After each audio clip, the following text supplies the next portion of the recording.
हाँ नमस्कार मित्रों, मैं राकेश गौतम शिव स्कूल अरुआ के YouTube चैनल पर आपका हार्दिक स्वागत करता हूं, अभिनंदन करता हूं। विद्यार्थियों, आपका जो प्रकरण चल रहा था अलंकारों का, जिसमें हम अनुप्रास अलंकार पढ़ रहे थे और अनुप्रास में हमने छेकानुप्रास पढ़ लिया था और वृत्यानुप्रास अलंकार भी पढ़ लिया था। नेक्स्ट अगला जो आता है तीसरा जो अलंकार आता है विद्यार्थियों, श्रुत्यानुप्रास। श्रुत्यानुप्रास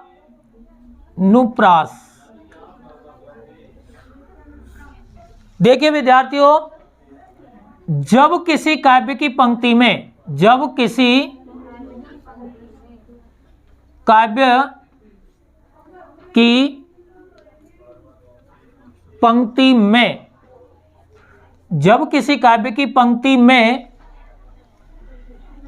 एक ही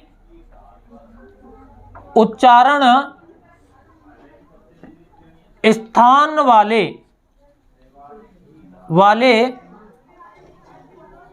वर्णों की आवृत्ति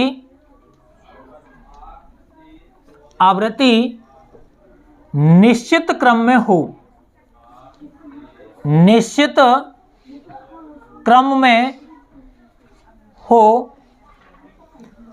तो वहां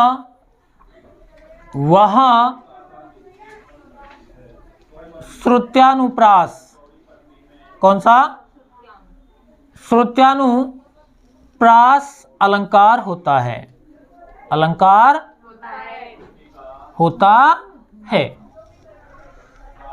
देखिए मित्रों, जब काव्य की पंक्ति में एक ही उच्चारण स्थान वाले वर्णों की आवृत्ति यदि निश्चित क्रम में हो तो वहां पर श्रुत्यानुप्रास अलंकार होता है।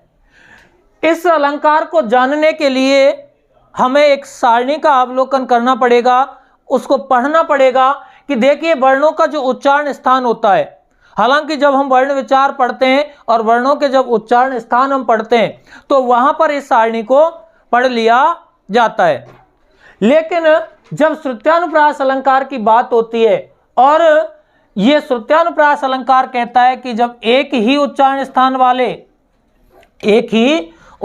स्थान वाले वर्णों की आवृत्ति यदि निश्चित क्रम में हो जाए तो वहां पर श्रुत्यानुप्रास अलंकार होता है। इसके लिए प्रिय विद्यार्थियों, हमें एक सारणी का अध्ययन करना पड़ेगा। देखो, वर्णों का उच्चारण स्थान,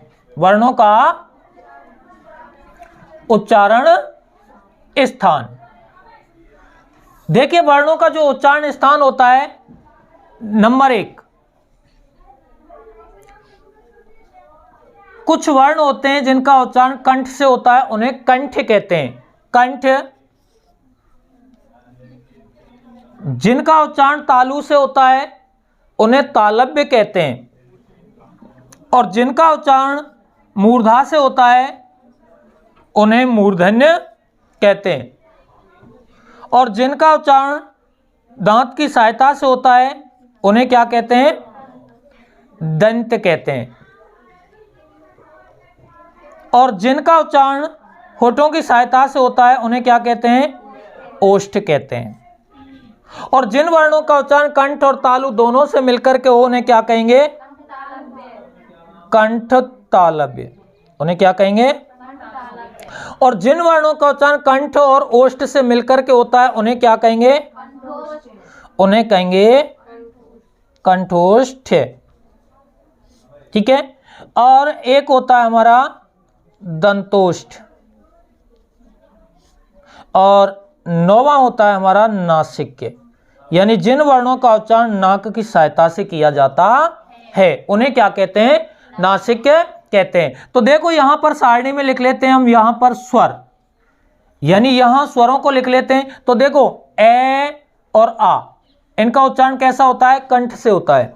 इसके बाद ई, और ई का उच्चारण तालव्य से होता है, और मूर्धन्य में क्या आता है? ऋषि। केवल हम स्वरों की बात कर रहे हैं, इधर व्यंजनों की भी बात करेंगे। दंत में कोई स्वर नहीं होता, ओष्ठ में उ और उ, ठीक है। और देखो कंठ और तालु, यानी जब हम संधि पढ़ते हैं तो ए के बाद यदि ई आ जाए तो क्या होता है? ए हो जाता है, तो ए और आई। अब जब संधि हम पढ़ते हैं ए के बाद उ आ जाए तो क्या होता है? ओ, और औ का उच्चारण स्थान क्या है? कंठोष्ठ, ठीक है। दंतोष्ठ कोई नहीं है, और यहां पर जो चंद्र बिंदु वाले स्वर होते हैं वो आ जाते हैं इसके अंतर्गत, ठीक है। अब देखो यहां बात करें हम स्पर्श व्यंजनों की, किसकी? स्पर्श व्यंजन। अब स्पर्श व्यंजन आप जानते हैं कितने होते हैं? 25 होते हैं, का से लेकर के मां तक। तो हमारा जो का वर्ग होता है, का, खा, गा, घा और ना, इनका जो उच्चारण होता है वो कंठ से होता है। इसके बाद चा, छ, जा, झा और ना, इनका उच्चारण तालु से होता है। यानी देखो ई का उच्चारण स्थान और च वर्ग का उच्चारण स्थान एक समान है, तालव्य। यदि मान लो कि इन वर्णों में से किसी की आवृत्ति निश्चित क्रम में हो जाए तो वहां कौन सा अलंकार होगा? तो वहां श्रुत्यानुप्रास होगा। यदि क, ख, ग, घ इनकी आवृत्ति निश्चित क्रम में हो रही है, ठीक है, क्योंकि ये इनका उच्चारण स्थान एक ही है। ऐसे ही देखो मूर्धन्य ट, ठ, ड, ढ और ण, और दंत में त, थ, द, ध और न। ओष्ठ में प, फ, ब, भ और म। इसके अलावा इनमें कोई नहीं, क्योंकि 25 ही होते हैं हमारे स्पर्श व्यंजन, होते हैं ना। अब देखो एक होते हैं अंतस्थ व्यंजन। कौन से होते हैं? अंतस्थ व्यंजन।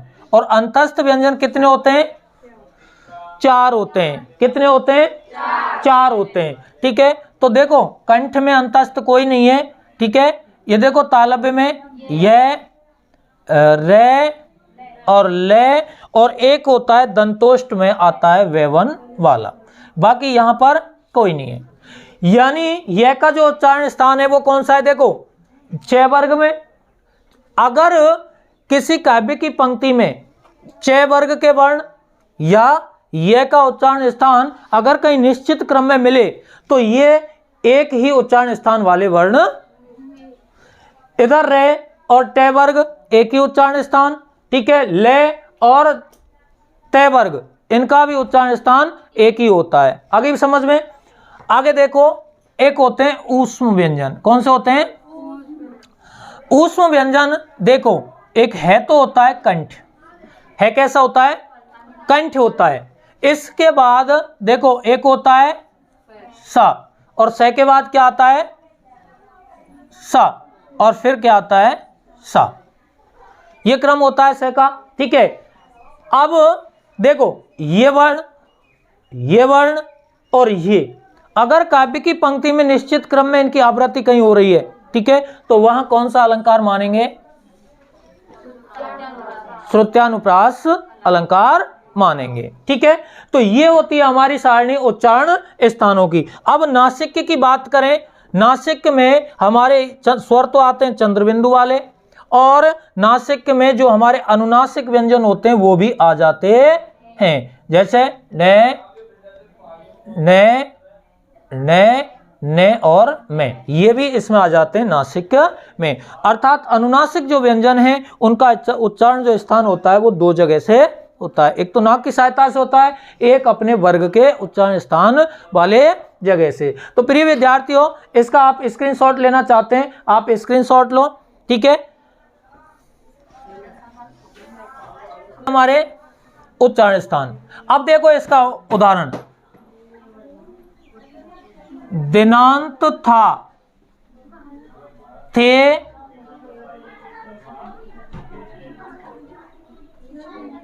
दिनमान डूबते। देखो दिनांत था, देखो दे, इधर देखो दे वर्ण की आवृत्ति। अब देखो इधर देखो थे, दे और थे, देखना दे और थे एक ही उच्चारण स्थान है। दे का भी थे का भी, इधर थे इधर दे और इधर ने। ठीक है, अब इनको देखो, ना का भी वही उच्चारण स्थान है, ता का भी वही उच्चारण स्थान है, और ने का भी वही उच्चारण स्थान है, मे का भी वही उच्चारण स्थान है, और ने का भी उच्चारण स्थान है। तो अब देखो एक ही उच्चारण स्थान वाले वर्ण, एक ही उच्चारण स्थान वाले वर्ण निश्चित क्रम में आ रहे हैं, इसलिए यहां पर कौन सा अलंकार होता है? श्रुत्यानुप्रास अलंकार होता है। ठीक है विद्यार्थियों, इसका स्क्रीनशॉट लेते हैं आप लोग। और देखिए अगला आ गया हमारा अंत्यानुप्रास। कौन सा? अंत्यानुप्रास। जब काव्य की पंक्ति में, किसी काव्य की पंक्ति में, किसी जो काव्य की पंक्ति है उसके अंतिम में, कहां पर? अंतिम चरण में क्या हो? एक आवृत्ति हो, समान वर्णों की आवृत्ति हो, तो वहां अंत्यानुप्रास अलंकार होता है। काव्य की पंक्ति के अंत में समान वर्णों की आवृत्ति हो तो वहां पर अंत्यानुप्रास अलंकार। जैसे देखो, रघुकुल रीति सदा चल आई, प्राण जाए पर वचन ने जाई। देखो विद्यार्थियों, ये आई और इधर भी आई। ठीक है, जय को हटा दें तो इधर भी क्या बच जाता है? आई बच जाता है। तो जब किसी काव्य की पंक्ति के अंतिम चरण में, अंतिम में किसी वर्ण की आवृत्ति निश्चित क्रम में हो रही है तो वहां पर कौन सा होगा? अंत्यानुप्रास अलंकार होगा। यानी हम कह सकते हैं किसी भी काव्य की पंक्ति के अंत में किसी स्वर या किसी व्यंजन की आवृत्ति निश्चित क्रम में हो, ठीक है, तो वहां पर अंत्यानुप्रास अलंकार होता है। अगला होता है हमारा पांचवा लाटानुप्रास। कौन सा होता है विद्यार्थियों? लाटानुप्रास। ठीक है, तो लाटानुप्रास अलंकार जब किसी पूरे काव्य खंड की आवृत्ति हो, कि पूरे यानी किसी वाक्यांश की आवृत्ति हो रही है। किसकी? वाक्यांश की क्या हो रही है? आवृत्ति होती है। ठीक है, लेकिन दोनों का अर्थ क्या होता है? भिन्न भिन्न होता है। दोनों का अर्थ क्या होता है? भिन्न भिन्न यानी अलग अलग होता है, तो वहां पर लाटानुप्रास अलंकार होता है। जैसे देखो विद्यार्थियों, पूत सपूत तो क्यों धन संचय, क्यों धन संचय, और पूत कपूत तो क्यों धन संचय। देखो एक जैसी यानी एक ही वाक्यांश की क्या हो गई? आवृत्ति हो गई, लेकिन दोनों का अर्थ क्या हो गया? भिन्न भिन्न हो गया, दोनों का अलग अलग। जैसे इसे हम ऐसे समझ सकते हैं, देखो, उसे रोको मत जाने दो, इधर उसे रोको मत जाने दो। देखो शब्द वही है, पूरे वाक्यांश की आवृत्ति हुई है, लेकिन अर्थ दोनों का क्या है? अलग अलग है। तो विद्यार्थियों, ये हमारा हो जाता है अनुप्रास अलंकार, और नेक्स्ट वीडियो में हमारे जो भी अलंकार हैं उनका हम अध्ययन करेंगे। ओके।